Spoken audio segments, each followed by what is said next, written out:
sa exam. What? Exam experience.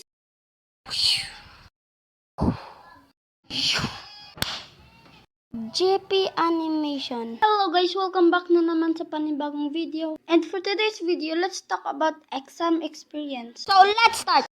So first is yung determined. Ito yung determined talaga makapass. Kailangan ako makapass para makakuha ng good grades, good school, and good house. After the exam. Okay class, tingnan na natin yung results sa exam. Nakakuha ka ng 21. Why are we still here? Just to suffer? Anyways, meron din yung hindi determined.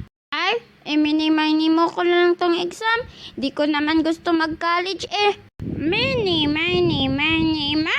At syempre, meron din yung wala nag-study. Hala, paano ko kaya to i-answer?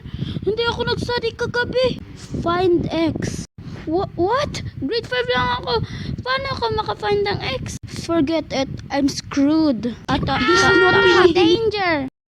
Guys, look, multiple question, diba? So mag-pick lang tayo randomly.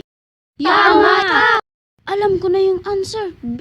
Kung yan lang for today's video, please like, subscribe, and hit the notification bell. Sige na, goodbye!